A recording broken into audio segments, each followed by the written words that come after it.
chanter béni Créateur, il faut avoir chasuble d'or. Pour chanter béni Créateur. C'est François Ier qui a officiellement implanté l'industrie de la soie à Lyon.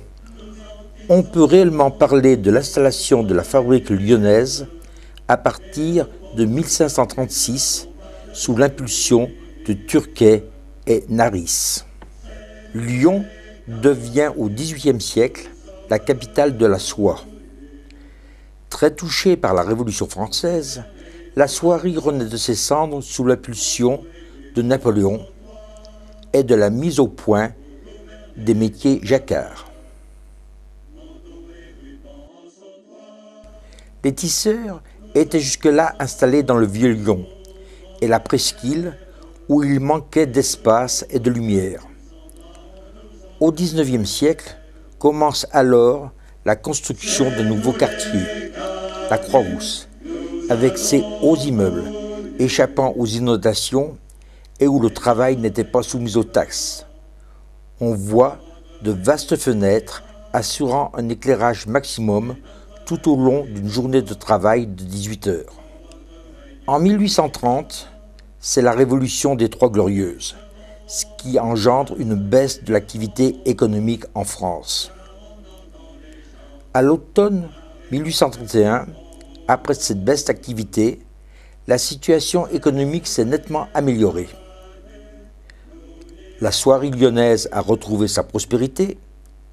Cependant, les prix à façon qui déterminent la rémunération des chefs d'atelier et des compagnons n'ont pas été augmentés. Ils demeurent inférieurs à ceux pratiqués 20 ans plus tôt et la plupart des canuts vivent dans la misère. À Lyon, en 1830, un ouvrier de la soie ne gagne pas le tiers de ce qu'il gagnait en 1810. Groupés dans la société des mutuellistes, les canuts décidèrent de se défendre. Leur comité établit un prix minimum des façons. Ils demandèrent l'intervention du préfet. Leur donnant raison, celui-ci s'entremit pour faire accepter leur proposition. Mais les marchands ne voulurent rien entendre. Les canuts, en colère, se mettent en grève. Le 19 novembre 1831, au cœur de la Croix-Rousse, ils font face à la garde nationale.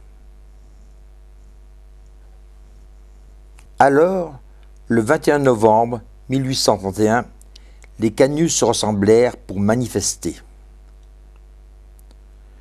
L'autorité militaire fit occuper les principaux points de la ville par la troupe et la garde nationale.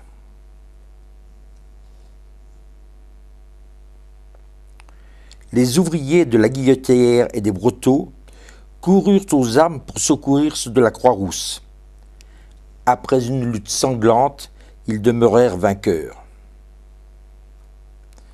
Maîtres de la deuxième ville de France, mais ne sachant que faire de la victoire, les canuts et la garde nationale, qui finalement s'étaient ralliés à eux, constituèrent un comité insurrectionnel pour se donner le temps de réfléchir. Par leur modération, après leur victoire, ils étonnèrent l'Europe et lui donnèrent des preuves non équivoques de leur probité et de leur respect pour les lois. Casimir Perier, président du Conseil, tout en déclarant « Il faut que les ouvriers sachent qu'il n'y a de remède pour eux que la patience et la résignation », envoie 20 000 soldats sous les ordres du maréchal Soult. Au total, le bilan est lourd. Près de 200 morts, 2 fois plus de blessés civils et militaires. Abolition du tarif. Interdiction des associations au nom du libéralisme. Toutefois, la plupart des inculpés sont acquittés eu égard aux difficultés économiques. Le 9 avril 1834, donc 2 ans plus tard, pendant le procès des tisseurs accusés de coalition et de grève, des coups de feu sont tirés sur la foule déclenchant une semaine de combat encore plus meurtrier qu'en 1831. On se bat pour la République autant que pour la liberté d'association. La répression, orchestrée par Adolphe Thiers, est brutale. 600 morts et 10 000 arrestations au cours de la semaine sanglante du 9 au 15 avril.